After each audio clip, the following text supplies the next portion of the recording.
going on, YouTube? It's your boy Herb G, back at it again with another video. And this time with a little bit of bad news. Usually I don't really talk about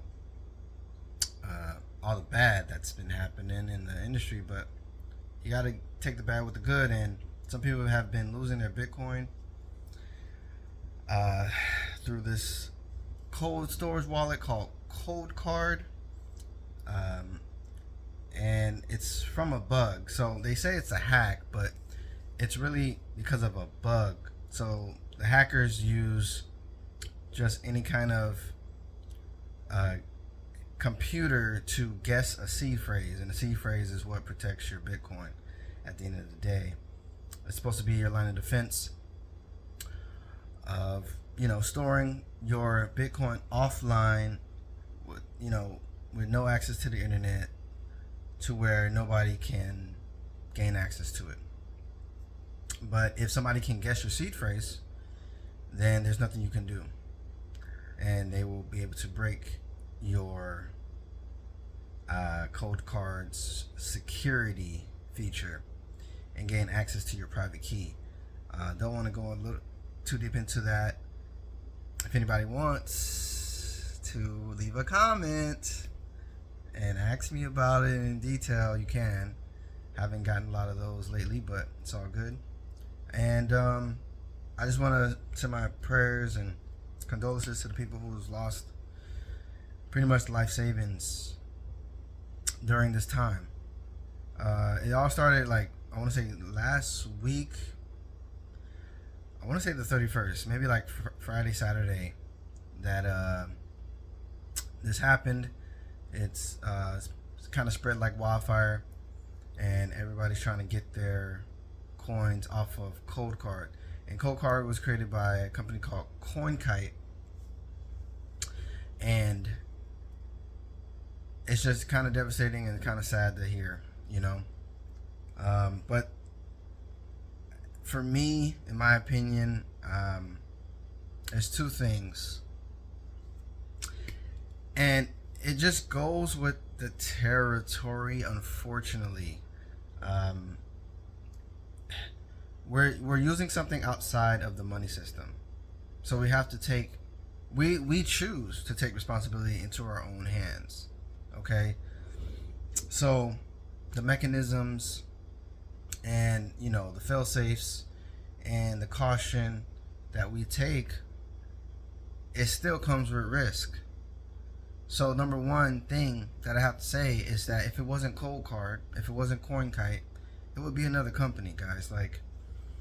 It sucks. Don't get me wrong, but I'm not. This didn't really affect me at all, because we've been losing Bitcoin to hacks and scamming ever since Bitcoin was, came into in existence. Ever since I can remember. Even before FTX, before 2022, before, the ICO boom and bust and that whole jazz. I wasn't even in crypto during that bull run, 2016, 2017, where people was just creating coins and pretending that, the coin had utility and it was important to, the economy of crypto as a whole, and just, I wouldn't say blatantly lying, but just portraying the narrative and telling people what they needed to hear. Look, oh, this coin does this XYZ, and it's better than Bitcoin, and then people just, buy into it. It's kind of like 2000, the dot-com boom and bust in 2000. People were creating businesses online because the internet was so new and was so fresh that people had no real business, behind it. It was just oh, this is what we do, and if you want, use our service, and we'll take care of it, when we get there. We'll cross that bridge when we get there. Kind of just buy into it now. Our stock is at the lowest it ever will be, and we're going to be a company of the future, so just buy it right now, and all we can do is go up from here, kind of deal. And so when people started buying in, but then when you get down to the nitty gritty, I talked about this last week. When you dilute it all the way to its barest form, people started to realize, oh, this is not really a business model. This is not really something. It's not really a service that I need. You know what I'm saying? And I guess the number one example of that is Pets.com. From what I heard, I wasn't into money, financial markets at that point. I was 13 when this happened, but a big example that everybody talks about when they say the .com boom and bust is that Pets.com was the biggest thing. They had the biggest potential, and then they just tanked. And I think it was you could adopt a pet. Don't quote me on this. I think you could adopt a pet or buy a pet on Pets.com, and it just exploded. Like, no, it didn't take off as people thought it was. But the point is just the scamming and stuff has already been happening. So this is just no surprise to me. And if it wasn't ColdCard, if it wasn't Coinkite, it would be another company. It would be something else. Now, fortunately, I never got into ColdCard. Fortunately for me, I'm not trying to shit on anybody or make fun of people that did buy into ColdCard, but I just thought it was a old tech, a calculator that I didn't want to use. Like, it really wasn't. It didn't feel or look appealing. Like, I don't know anybody that's used a ColdCard outside of YouTubers. Big YouTubers use that stuff. I don't want to say it seemed like that stuff is like as if it was something that I couldn't use, but I'm just saying it looked like old tech. It looked like an old Game Boy. Like, I did not want to use it. It didn't look modern at all. And as well, you had to sign your transactions manually. So you had to save your transaction ID on an SD card. Then you had to upload it to Sparrow Wallet or whatever wallet that you wanted to use on the internet. Sign the transaction, send it off, take out your, like, it was just a whole bunch of stuff that you had to do. And I was like, I don't want to do that. Like, it just didn't. It was not appealing to me. The ColdCard is not appealing to me at all, and I wouldn't suggest it to anybody else because I don't use it, and just for that reason. So I'm just saying, I'm not surprised because people are gonna find a way, bro. It's unfortunate and it sucks and it's frustrating and it's fucked up. Just to be quite honest with you, it's fucked up that people will figure out a weakness in a security. You know what I'm saying? People will figure out the weakest link in a security team. You know what I'm saying? People will figure out the weakest point in customer service. Just like SIM swapping. Like, people will keep trying and they just roll the dice, or you know what I mean, like they just take their chances at stealing other people's wealth. This is nothing new. Like, this is like something that it just comes with the territory. You know what I mean? So we take that risk. If you're a Bitcoiner, if you've ever held any crypto at all, you take that risk of getting scammed. There's a whole bunch of scamming techniques that they use.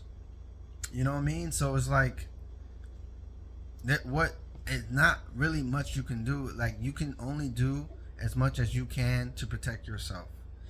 If somehow somebody convinces you to put a C phrase into an app, to transfer your C phrase into this email, to send off your C phrase through a text, to migrate your C phrase into this other wallet, it's social engineering. Like, it's wrench attacks. If somebody comes to your house and, you know what I'm saying, like, people will find a way.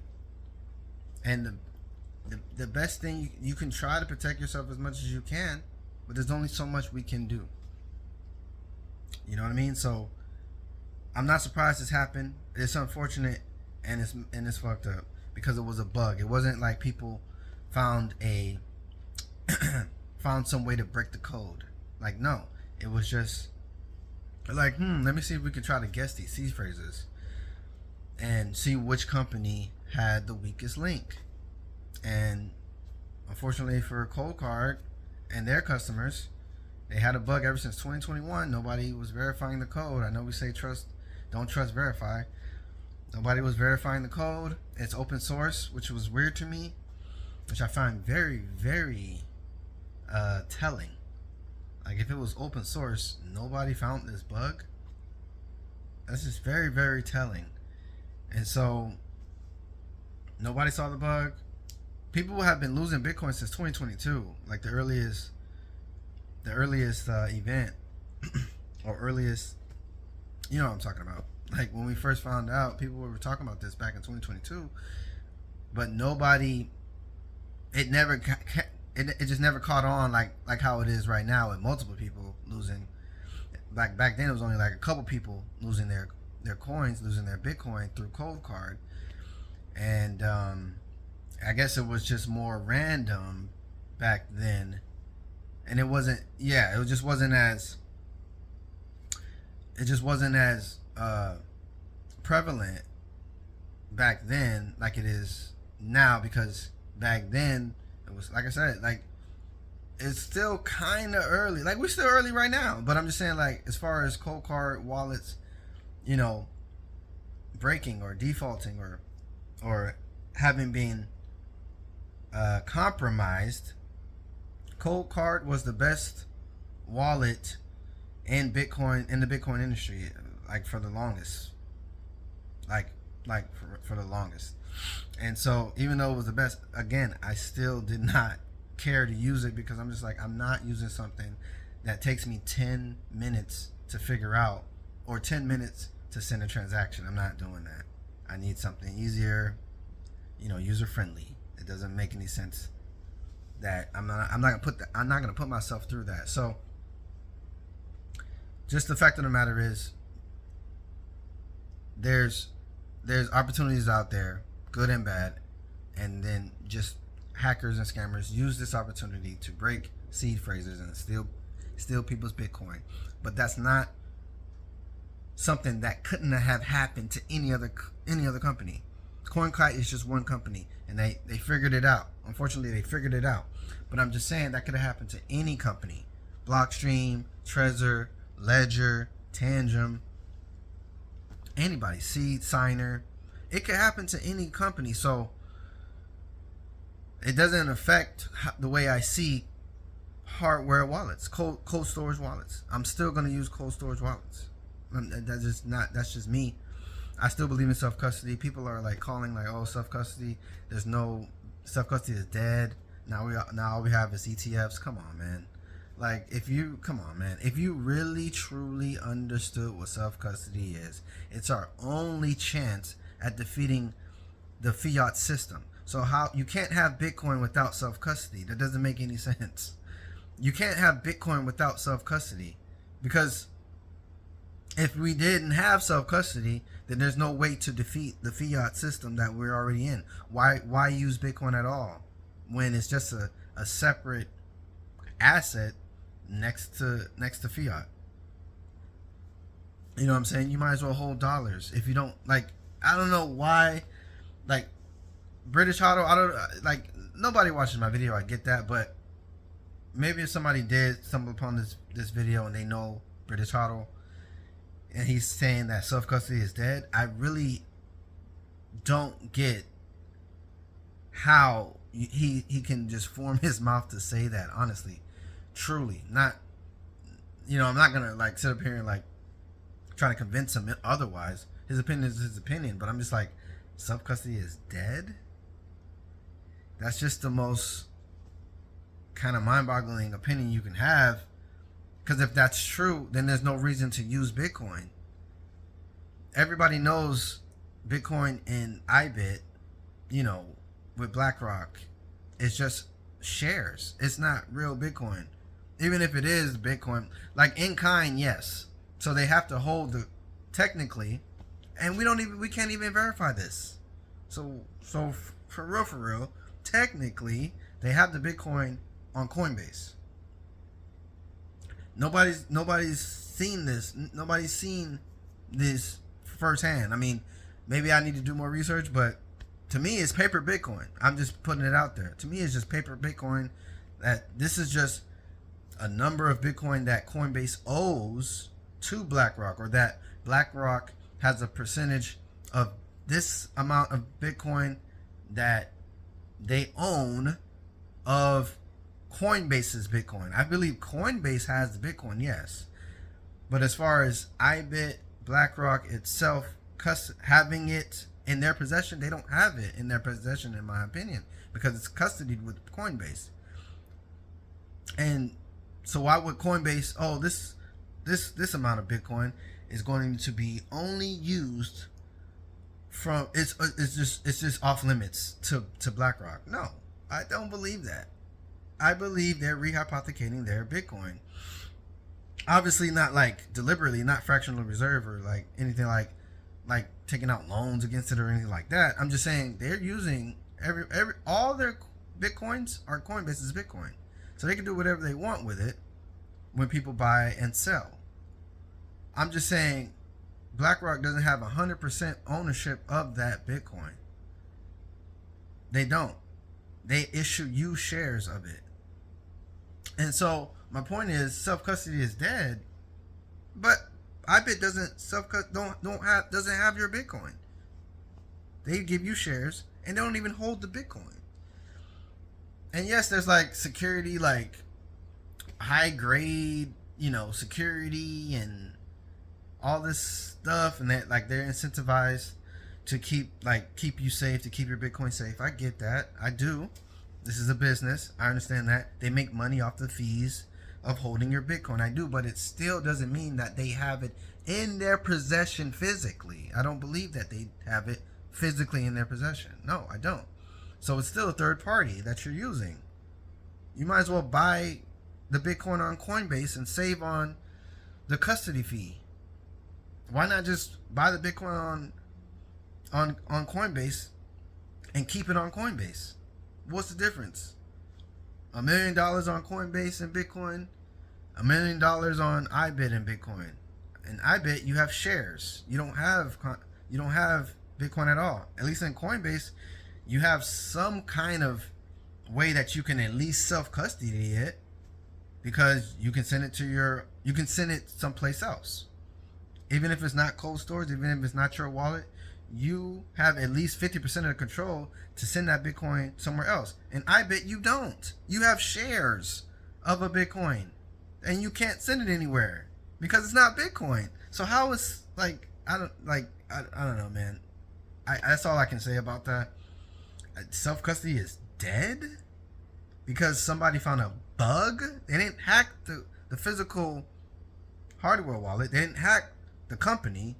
They found a bug within a protocol, within a code of specific wallets, MK4, MK3, MKQ, or whatever, and they exploited it. They exploited the bug. Okay, they found a way to break seed phrases by guessing the number of seed phrases due to ColdCard not verifying and their random number generator not being random enough. Okay, anybody could have done that. I'm saying anybody could have. If people know, if people have the opportunity, people do things because they can. Like, people do things because they can. So it was gonna, it could happen regardless. Somebody was gonna find a bug. You know what I'm saying? So unfortunately, it was the scammers. Unfortunately, it was the bad actors. If we would have found it first, then everything would have been fine. You see what I'm saying? Like, Ledger has their own team of investigators, which sucks because they could have. I don't know why they didn't investigate ColdCard, but we all know that Ledger has a team of investigators to try to crack other companies' codes. I don't know the name of it. I wish I did, but they have a team of people that goes to each company, hardware wallets, cold storage wallets and deliberately tries to break the code and tries to get into. They try to brute force these Bitcoin hardware wallets. I don't know how they missed ColdCard. I really don't. I don't know how they missed that, but it is what it is. We're here now. But all I'm saying is, if Ledger would have found that bug and everything would have been fine, everybody would have had, oh my god, damn, Ledger's great for finding this bug. Our seed phase wasn't random enough. Nobody would have said anything. And nobody would have said, oh, self-custody is dead. You see what I'm saying? So just because, yeah, we got scammed, yeah, we got fucked, yeah, they got us. People are losing their Bitcoin all over the world. But so now you're pointing at that and saying self-custody is dead? Come on, man. Come on, bro. Like, I'm gonna see if I can find the team of Ledger. I don't know. I don't know literally the name of it, but please, if you're watching this video, you can look them up. They've done, I think, twice on Tangent. They found two kind of like compromises, or it's another word, I'm not thinking of it right now, but weaknesses, you get it, on Tangent. I think it's two of them that they found. So it's just like, I just really wish they would have found ColdCard's weakness, man. I really wish they would have found this bug, because we wouldn't be talking about this right now. But that just doesn't mean that self-custody is dead. That's not fair. That's not fair to say. That's really like, just the amount of, I guess, disappointment that feels like, that sounds like, that makes me feel is just, it's unnecessary. It's really unnecessary for you to sit up here and say self-custody is dead. That's pretty much the whole, that's pretty much our whole defense. That's pretty much our whole defense against investing in dollars, against saving in dollars. That's the whole lifeline of Bitcoin. That's the whole bloodline of Bitcoin. It's because you can self-custody. If you can't self-custody, you might as well hold dollars. Like, I don't know, man. I don't know. If British Autos finds this video, he finds it. If not, okay, whatever. But to you who's watching this video, self-custody is not dead. That's one point. Try to make this quicker than I usually am. I try not to rant, but you know, it is what it is. The second thing is, this doesn't affect the way I see Bitcoin at all, or hardware wallets, cold storage, whatever you want to call it. Because again, do not invest anything that you would be devastated to lose. So like, let me rephrase that. It's a phrase. Do not invest more than you can lose. I've stood by that for as long as, I mean, as I could remember, as long as I've been in Bitcoin. Like, I thought that was kind of like common sense, to be honest. And I don't want, let me be clear, you know what I mean? I don't want people to think that I'm being judgmental. I'm really not. All I'm saying is, if I were to lose my Bitcoin in a hack, whatever happens, I would be pissed. I wouldn't be devastated, because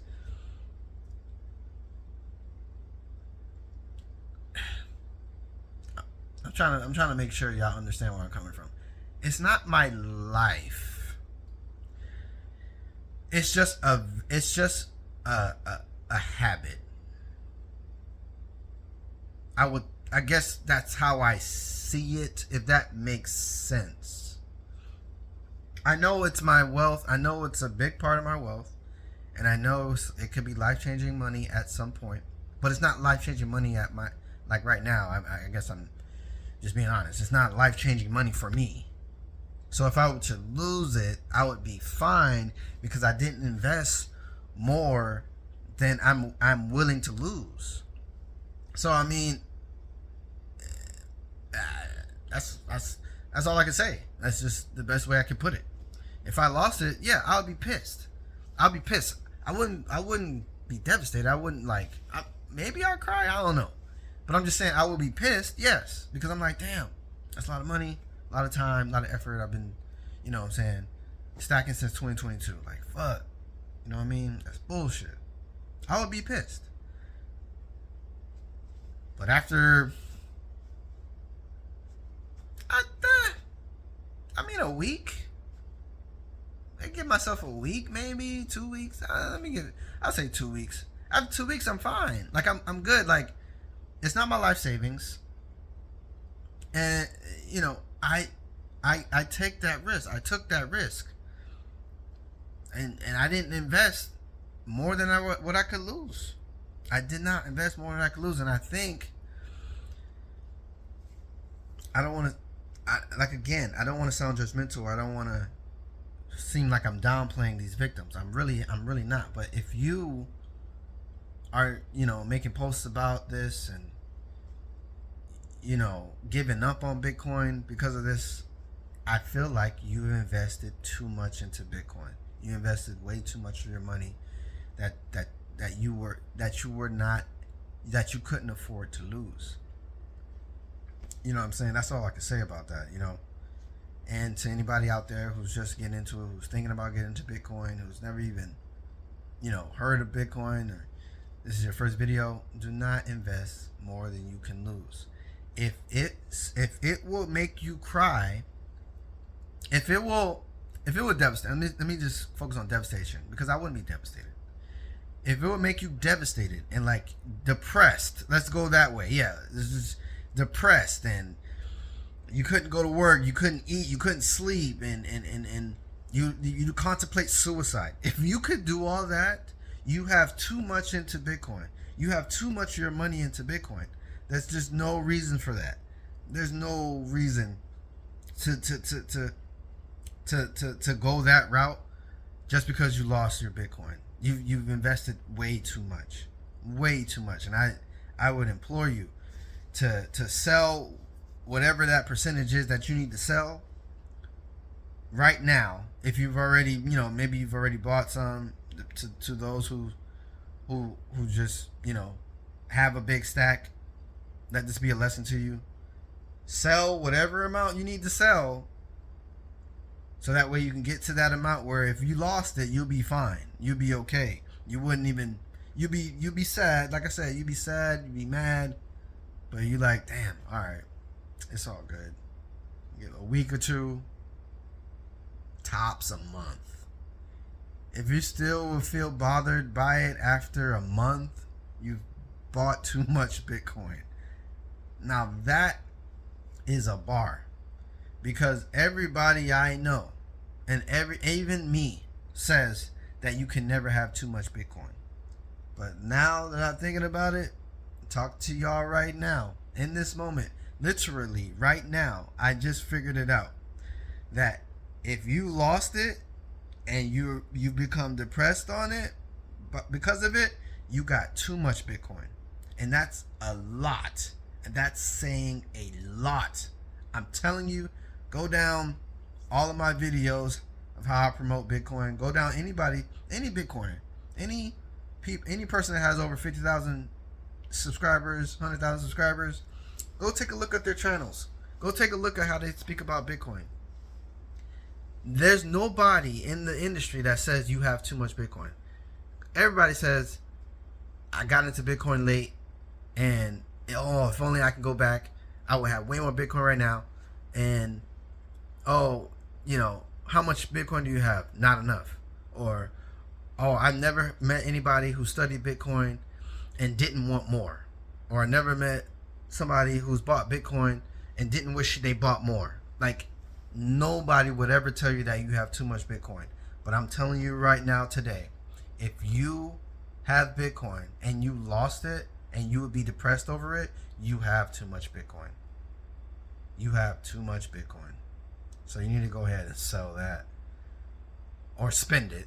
I would suggest spending it. That's just me. But you have too much Bitcoin. And again, shouts out to everybody who lost their Bitcoin in this trying times. My prayers and condolences go out to you. I really wish you wouldn't give up Bitcoin. I really wish you could make this a stepping stone. I really wish You can just take this as just a minor setback to a major comeback, man. Minor setback to a major comeback.